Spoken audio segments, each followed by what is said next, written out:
بسم الله الرحمن الرحیم. دا ټیم ناست دی په ګورنمنت میډل سکول ګریډ قانوني کې. موږ سره ناست دی دا ټیم د سکول هیډ ماسټر نقیب الله صاحب. یو غټه مسله زموږ د پښتنو دا ده چې پښتانه تعلیم ته رالو، قلم کتاب ته رالو. تر اوسه پورې په پښتنو په والدین کې دا احساس نه دی پیدا شوی چې ورځ په د بچي پسې سکول ورسمه، یو ورځ د بچي کاپي وګورم، قلم وګورم. او د اصلي د سکول چې کوم سټوډنټس دي د محله د شاوخوا کلي دي، د دې والدین په خپل بچیانو پسې راځي که نه راځي؟ ګوره والدین ته زموږ یو ضروري پیغام دا دی، والدین ډېره غټه ذمهداري جوړیږي. دوی ته پکار دی چې دوی پر خپل بچي باندې پوښتنه وکړي.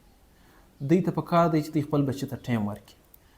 او پرایویټ سکول کې چې کوم کوچنیان داخل سوي دي د هغه پلرونه پر هغه باندې ګرځي، ماپښین هغه ته ټایم ورکوي، ماښام یې رااخلي، کاپۍ یې ګوري، قلم یې ګوري، بستۍ یې ګوري. لیکن د سرکاري سکول چې کوم پیرنټس دي، کوم بچیان چې دلته د دې چې کوم پیرنټس دي، دا پر خپل بچي باندې پوښتنه نه کوي. بای ته راسه زما څه پوښتنه وکړه، زما زوی راغلی دی نه دی راغلی، وردی یې سته، چوټ یې سته، کتاب یې سته، کاپۍ یې سته، کار دې ورکړی دی نه دی ورکړی، ولې دې نه دی ورکړی؟ خواخونه بدوي ګرد شان په چیش باندې خواخونه بدوي چې د والدین را بیا راته ولاړ خوا نه بدو. نه خوا نه بدو. په دې موږ خوشحاله کیږو چې دی په خپل زوی پسې راسي، په خپل بچي پسې راسي چې یاره زما زوی راغلی دی که نه دی راغلی، زما زوی په سبق کې کمزوری دی که تیز دی، زما زوی په دا شي کې ولې پیل شوی دی، زما د زوی دا شی ولې کمزوری دی.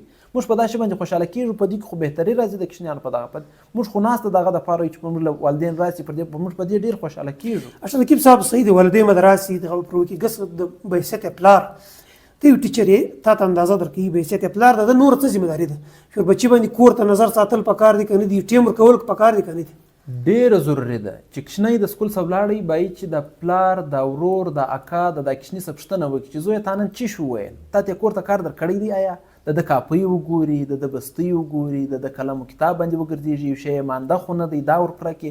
او د رکورد غټه ضروري خبره، استاد و تا ته نن څه درکوي، د کومه ځایه څه در کومه ځایه پورې، او و تا ته یې هوم ورک څه درکوي چې دا په کور ته په وکړي چې دی په دا باندې دی هلته خپله ذمهداري نباو کې، یعنې مطلب ذمهداري پوره کړي او موږ دلته خپله ذمهداري پوره کړو، نو بیا خو د دا کوچني څه چې دی هغه بلکل یو شی جوړېدلی شي. دا زه خو دا وایم چې دا ستا ټیم کوچنی په لین کې ولاړ یا ډنډې خوري یا بل شی خوري یا خط یې نه لیکلي، زه دا وایم چې د مور پلار د غفلت ته وځي دا مسله ده. که نه چې دا کوچنی کور ته ولاړ شي نو څه کوي، یو شی هم نه کوي. که د مور پلار یې څه ټیم ورکړي بچیانو ته، نو ته دا ستا څه رایه ده؟ یو پلار ته روزانه پر بنیاد خپل بچي ته څو ټیم ورکول پکار دي؟ یاره ګوره، یو پلار و خپل بچي ته 10 منټه 20 منټه زیات نیمه ګنټه چې ټیم ورکړي هم دا ډېر مالي غنیمت روزانه ماښام ټیم، ماښام هغه هر ټیم چې دی فارغ وي د یو بچی سره ملاویږي، او کاپۍ یې ګوري، یو کتاب یې ګوري، یو بستۍ یې یو نظر پر ساتي، یو خبرې ورسره کوي. بالکل پښتانه خو پیسې ډېرې ګټي. پښتانه خو به ضرورت د سکول په حواله یې کړی دي، نقیب الله صاحب په وسلو کار یې په وسلو، پرایویټ سکول په وسلو کار یې په وسلو، موږ کار نور نه په لرو هغه باید کې نو بیا کسار ضروري. یعنې ته دا وایه چې خالي د سکول ذمهداري نه ده چې دوی د کوچني تربیت وکړي، بلکې د والدین هم ذمهداري ده. د والدین ډېره غټه ذمهداري ده، ډېره غټه ذمهواري ده د دوی ده چې دوی په دې کې زموږ سره پوره کوآپریشن کوي. بیا چې دوی دا کوچنی موږ یو شی جوړولی سو. اوس که موږ دلته هر څو سبقان ورته ووایو، که هر څو یې موږ سره راوټکو، لیکن دی چې د سکول د ګیټه څخه ووتی بیا چې دی بستۍ ته څه کوي یا پر ده باندې څوک نظر نه ساتي، خیال نه پر ساتي، بیا دا کوچنی کار نه کوي، نه کولی شي، نه کاپۍ مکمله کېږي، نه سبق ورکېږي، بیا د کال په سر کې پیلیږي هم.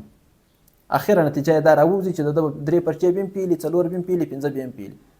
پرایویټ سکول ټلیفون ورکوي. پرایویټ سکول باقاعده والدین ته، والد ته، پلار ته ټلیفون ورکوي چې ستا بچی نه دی راغلی. دوی تر اوسه پورې دغسې یو ترتیب شروع کړی دی چې پلار ته ټلیفون وکړي چې ستا زوی نن څویمه ده چیرې دی. بالکل مې شروع کړی دی. موږ دا رقم کوو. اکثره موږ سره خو د والدین نمبرونه نه وي. دا د غریب بچیان دي. ما درته وویل پلار یې یا ډریور یا په کویله کې کار کوي یا په هوټل کې کار کوي، چا سه نمبر یي چا سه نه یي. موږ کوشش کوو چې بچي ته وایو چې باید ته د پلار نمبر د اکا نمبر راوړه. موږ د هغه سره رابطه کوو چې باید دا ستا زوی نه و راغلی. دا موږ کړي دي په څو واره چې مطلب یو 2 ورځې 3 ورځې غیر حاضر موږ ټلیفون پسې وکړو چې باید دا ستا زوی نه دی راغلی. آیا څه ده، څه مسله ورپېښه ده؟ بل کس دا دی چې په سکول کې ته اوس یو پروګرام ایږدي د والدین په حواله سره چې په هغه ورځ د والدین ډې جوړه کړي، د والدین ګرد راوغواړئ، دوی ته دا احساس ورکړي چې باید اصلي بچیان دې پسې راځي. یاره دا رنګ ټرینډ موږ در اوسه نه دی شروع کړی، خدای سته. نه موږ د والدین دا غوښتي دي، نه مې در اوسه پورې د دوی یو داسې دغه سیشن ایښی دی